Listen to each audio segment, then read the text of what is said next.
ಹಿಂದೆ ಮೀನುಗಾರ ಮಾಡಿದ ತಪ್ಪಿಗೆ ರಾಜ ನಹುಷ ತುಂಬ ದೊಡ್ಡ ಸಮಸ್ಯೆಯೊಂದಕ್ಕೆ ಸಿಕ್ಕಾಕೊಂಡಿದ್ದ. ಯಾವುದು ಆ ಮಹಾ ತಪ್ಪು? ಆಮೇಲೆ ಆಗಿದ್ದೇನು? ಚ್ಯವನ ಮಹರ್ಷಿಗಳು 12 ವರ್ಷಗಳ ಕಾಲ ನಿರಂತರವಾಗಿ ನೀರಲ್ಲಿ ಮುಳುಗಿ ತಪಸ್ಸನ್ನು ಮಾಡ್ತಾ ಇದ್ರು. ಅದು ಅಂತಿಂತ ತಪಸ್ಸಲ್ಲ, ತುಂಬಾನೇ ಕಠಿಣ ತಪಸ್ಸು. ಆದರೆ ಮಹರ್ಷಿಗಳು ನಿಷ್ಠೆಯಿಂದ ಕಟ್ಟುನಿಟ್ಟಾಗಿ ಮಾಡ್ತಾ ಇದ್ರು ಅದನ್ನು. ಇನ್ನು ಸುದೀರ್ಘವಾಗಿ ನೀರಿನಾಳದಲ್ಲಿ ಇದ್ದಿದ್ದರಿಂದ ಅಲ್ಲಿದ್ದ ಮೀನುಗಳು ಅವರೊಂದಿಗೆ ಅವಿನಾಭಾವ ಸಂಬಂಧ ಬೆಳೆಸ್ಕೊಂಡಿದ್ವು.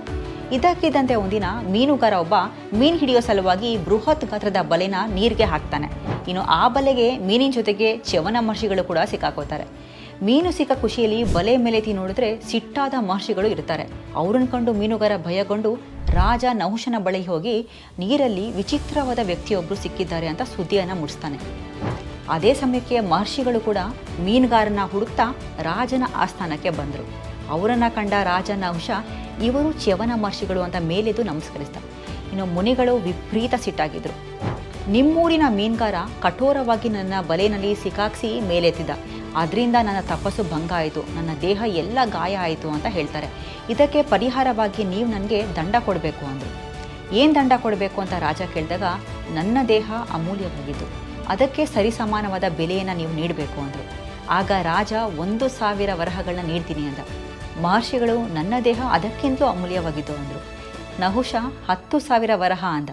ಅದಕ್ಕೂ ಅವರು ಒಪ್ಪಲಿಲ್ಲ. ಹೀಗೆ ಬೆಲೆ ಏರ್ತಾ ಹೋಯಿತು. 1 ಕೋಟಿ ವರಹಗಳನ್ನ ನೀಡ್ತೀನಿ ಅಂದರೂ ಅವರು ತೃಪ್ತಿ ಆಗಿಲ್ಲ.